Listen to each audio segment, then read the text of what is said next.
In front of me, I have two very different camera systems.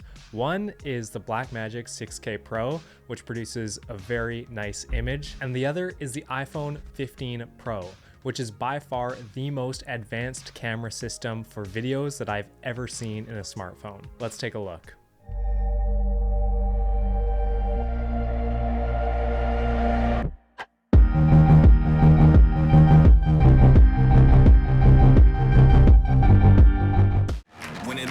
Down.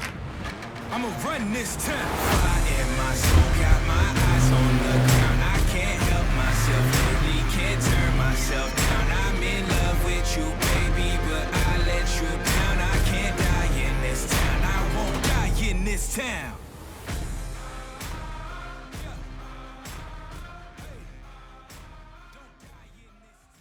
The video shot with the iPhone 15 Pro was an on-the-fly project that I forgot my camera and I said, you know what? I want to get some videos because it's a really nice night, so let me pull out my smartphone. I recorded everything in the actual camera app on the iPhone 15 Pro. There was no external gadgets, gimbals, or tricks. These shots literally could have been filmed by anyone. I didn't even set the white balance or the exposure for most of the shots. Would these things have improved the image quality and made it a bit easier to get professional looking video? Yes, but not everyone is going to have access to a paid in-camera app or an external SSD to record ProRes on. So I think this video is a perfect showcase of what the iPhone 15 Pro can do just by itself in 4K 24 frames per second cinematic mode. It took quite a bit of work to make this image from the iPhone look more filmic and a bit softer. If we take a look at the videos that came straight out of camera from the iPhone, we can see that it's very contrasty and very sharpened. There are 5 things that completely blew my mind when filming with the iPhone 15 Pro. Number 1 is the colors. The colors straight out of camera are not bad, especially when not setting a specific white balance or an exposure level. I definitely had to clean up the shadows a little bit. There was a lot of green in there that I didn't like, and if you work in DaVinci, that's a really simple thing to do.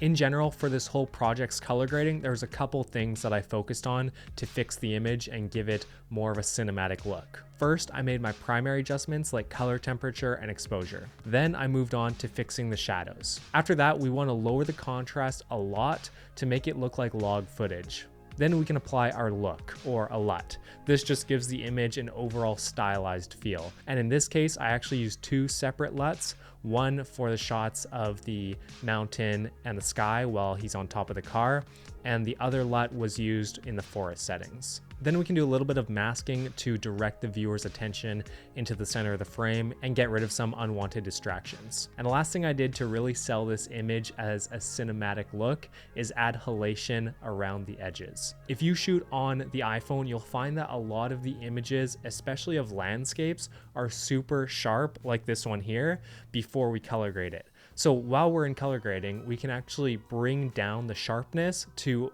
actually add a bit of blur over our entire image. It's actually unrealistic to how our eyes would see it, so it's just something that I like to do to sell the image a little bit more. And with all of these changes, the image comes out looking quite nice. Second is the stability in the iPhone cameras. There was absolutely no stabilizers, ninja walking, or post stabilization on any of the clips from this project. And in my opinion, it looks like I was using a Steadicam, so I was very impressed. But I'm also used to using cinema cameras that have no stabilization whatsoever. And it's crazy to me because this was an off-the-cuff video. I didn't plan any sort of story or any sort of camera movements, any panning or anything like that.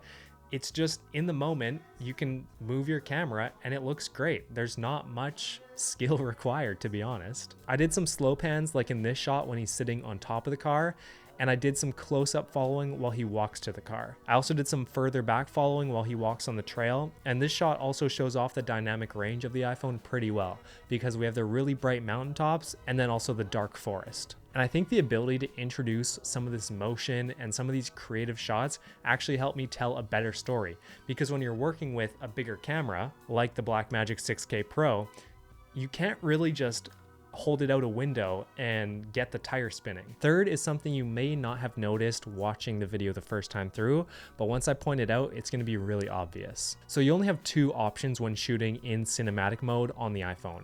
There's the 1x focal length and the 2x focal length.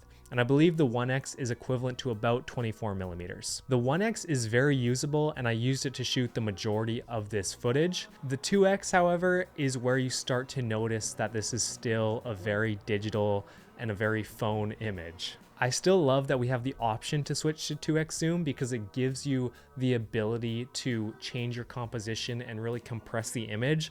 Like on this shot while he's sitting on top of the car, this version was shot in the 24 millimeters, the 1x zoom, and this shot was shot on the 2x zoom. And both of them look good, but they give it a very different feel. If you're looking to make professional videos with your iPhone, yes, it is 100% doable. I think this video proves that. But if you're going to be using the 2x zoom, in my opinion, it's almost unusable for professional level. Without any knowledge of what you're doing in post with color grading or de-sharpening or adding a little bit of these tricks to sell the image, this would be very obvious that it came from an iPhone camera. I'm not sure if Apple could fix this with some post-processing or if it's going to take 3 generations until the zoom cinematic mode is actually good, but we'll see. Fourth thing is the low light performance. We shot the majority of this video when the sun was going down or with trees blocking the sun. If I was using a real camera, I would have had the ISO set to about 800 and the f-stop really low, probably about 2.8. These shots don't have any noise reduction added. And I actually debated putting film grain on it to make it feel more textured because it's almost too smooth. Even when we zoom in super close, you can't see the image breaking very much. Overall, I'm very impressed with the performance in low light, sunset, blue hour situations. Especially in cinematic mode, the phone needs to figure out what's the foreground and what's the background so it can actually simulate the blur properly. And the fifth and final point I want to make is the post-processing itself. If you go on the camera app on this phone and switch to cinematic mode, you're going to see it looks kind of bad, to be honest. That's just a preview of the image that the iPhone will try and give you. So when you go into your phone and you hit record and then you do your video and then you stop recording, that's when the image will actually start being processed. It takes a couple seconds, and then if you try and import it, like when I uploaded all of this footage via AirDrop to my computer to start editing it, it says that it actually needed about 5 more minutes to finish processing the cinematic videos. Overall, I'm really impressed with the quality of the iPhone 15 Pro camera. Now I'm tempted to do a video where I actually connect an SSD, film in ProRes, use a paid camera app, plan out a story, and see how good I can actually get the footage. Also, I'm going to be releasing new videos every Wednesday, hopefully. All right, that's it. Bye.